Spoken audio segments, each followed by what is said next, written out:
We see USA trying to grow your savings, dreaming of a home for your fur baby and human one, and kicking life goals. Because we're here too, seeing more South Australians thriving.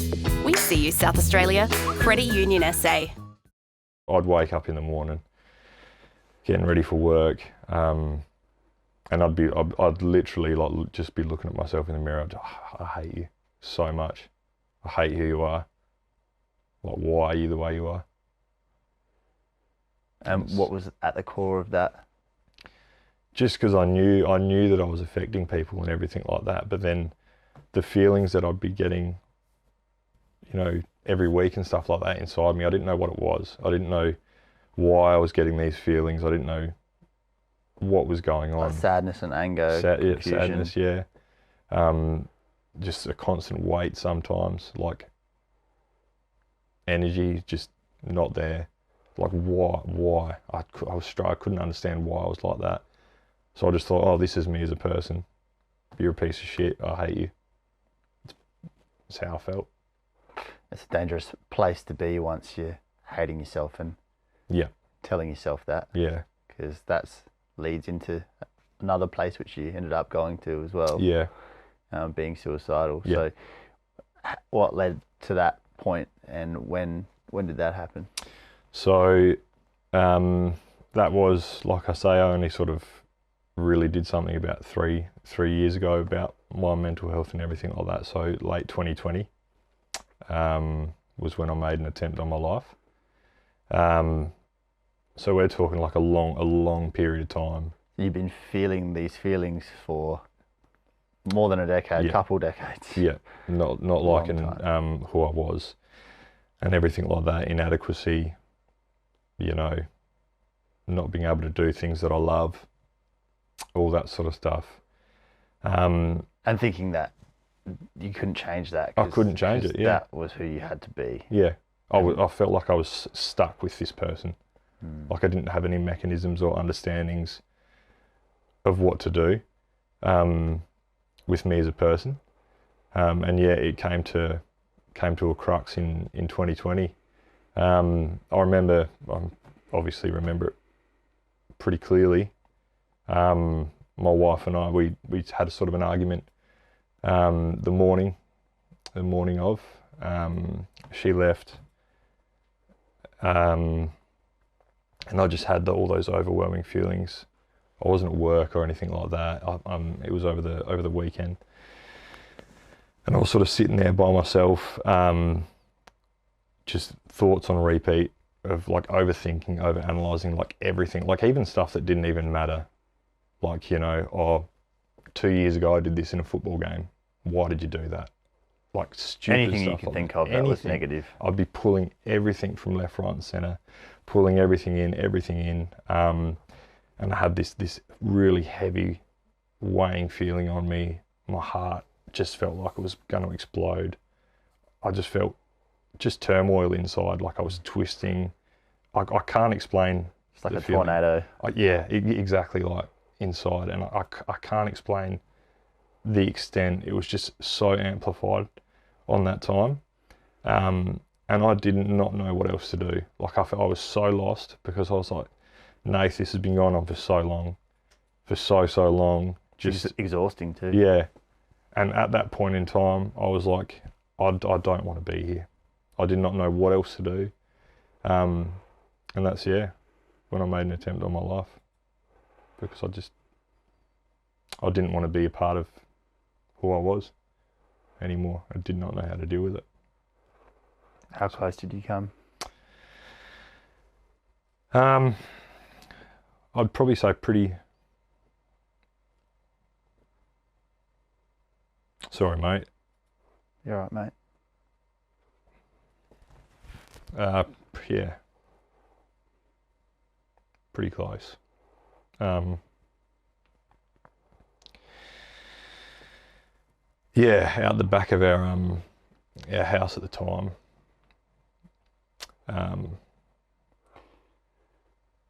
You have a recollection of how you felt at that moment? Yeah. When I came to afterwards, I was like just lying down on the back deck at the time. And I was just like, how have you sort of let yourself as a person, you know, get to where you are right now? Like you know, life should be, you know, enjoyable and happy and stuff like that. Like, how have you managed to let yourself as a person get this far, to this point, when you've got people that love you and everything like that? But you were still alive. Yeah. So where did you go from there? So after that, my wife come home. And by that time, I'd brought myself just into our walk-in robe. I was lying on the floor. I was beside myself. I wouldn't let her in. And eventually let her in, and she found me, and obviously knew what had happened. And she called her mum straight away. Her mum came down, and like my wife and my wife's mum are amazing. Like, if they saved me life pretty much. They're the most amazing people, and I can't thank them enough. We sat on the bed for a couple of hours talking, and you know, they just kept reiterating that they loved me and everything like that. And after that, I went. In that moment, were you happy that you were still alive? Yeah. I was like, now, like, I knew people loved me and cared about me, but to see the implications that it could possibly have on people around me firsthand, like if I had died, how heavy that would have been on everyone else around me, and the love that they showed me. I'm like, I don't want to leave people like this behind. Like, I want to be here. And it took coming that close to show yourself that. Yeah. And that's probably the proper realization that I had as well. Like, you need to fix yourself. Like, you got to look after yourself. Like, got to find a way to actually love yourself. Yeah, exactly. And like who I am, exactly. Not fight yourself every day. Yeah. So from there, I went into a SIPS program, the Suicide Intervention Program, at PsychMed. Got through that, and then regularly saw my psych after that for a long period of time. I'm still seeing one now, just to keep on top of and work on my anger and things like that, so it doesn't, you know, manifest again. It's something you got to work on and keep on top of. How'd you go letting yourself be helped? It was really hard, because I had it instilled in myself that no one can help me. Like, it's up to me to fix myself. Some random person's not going to be able to tell me, you know, this is what's going to help you. And I was really bullheaded and piggish about that. But then when that's how you'd always been, though. 100%. Hadn't really helped you too much. Yeah, exactly. I'd always been so, you know, my way or the highway kind of thing. But as soon as I let my guard down with someone and opened up and, you know, properly let my emotions flow out and understand what's going on, the best thing I've ever done. Absolute best thing I've ever done. What were they able to tell you?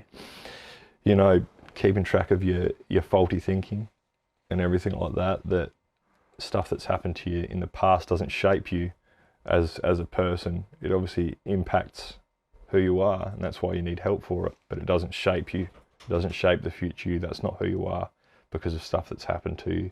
And just all control measures and things like that I practice every day to, you know, just keep my mind healthy. But them saying to you, it doesn't shape you, doesn't have to be who you are, and just because you've been like this in the past, it's not a life sentence. But was it a case of them just telling you that once? I would think that you had to condition yourself over a period of time to actually believe that. It's not that simple. Nah, not at all. Like, because I'd had it ingrained in myself so much, I'm like, nah, it is who I am. But there was a lot of kickback in the first few sessions. I'd be like, oh, how do you know? How do you know that's not who I am? I'd, you know, really question their professionalism. Yeah. And, you know, this went on for probably those particular sessions for about 3-4 months. And do you, when you look back now, do you feel like you were arguing with yourself more than them? Yeah, definitely. They probably knew that too. 100%, yeah. I almost felt like at the start I was so stuck in the mud. You're holding on to it. Yeah, like, even though it definitely. doesn't serve you and you hate it, you don't know anything else. That's who I am. So I don't want to let who I know go. Otherwise, who am I after Exactly. that? Yeah. And Something better. yeah, exactly right. You've got to reform who you are as a person. Yeah. And understand that person wasn't really who you were. Mm-hmm. And after going through everything, you find out who you actually are when you help yourself. So how much did you progress, do you feel, in that 3 years? And A lot, a hell of a lot now, to where I was, to where I am now, especially on the anger side of things as well. Like, I'd lose my shit at the drop of a hat. Because it seems like the anger was coming from not dealing with this Massively. just abyss that you had in you. Yeah. And so as you've dealt with that where the anger used to come from is just not dissipated pretty well. It's because I've dealt with it, vocalised it, I've got mechanisms that I do to cope with it and everything like that. That it's just not there. And I'm a relatively calm, really calm person. Yeah, you seem like a calm person. And it's hard to imagine you flipping out. Yeah. And I don't even think, like, when I look at myself now, I'm like, I understand that was me for a long period of time, but I can't picture myself doing it. Yes, I get frustrated still now. Yes, I might get a little bit shitty, but like, I don't explode. I'm not volatile. Yeah, you haven't been lobotomized. Yeah, exactly. So what about when you look in the mirror now? You know, you're a dad. You're just become a dad. Yeah. Congratulations. A couple months ago. Yeah. And you can't stop smiling whenever someone says that. No, it's amazing, that part.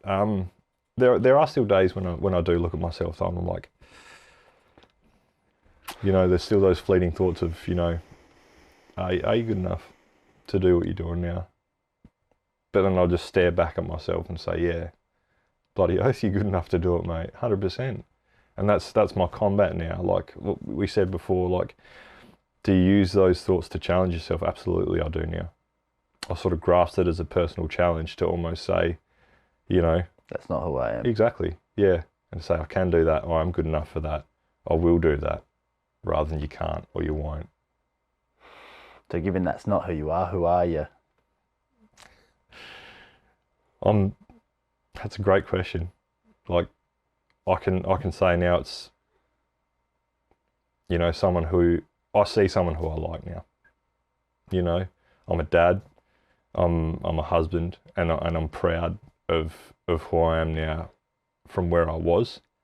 I'm happy to say I do love myself as a person now. There are times when it's hard, and you're always going to have to stay on top of your battles. But who I am now is who I do love.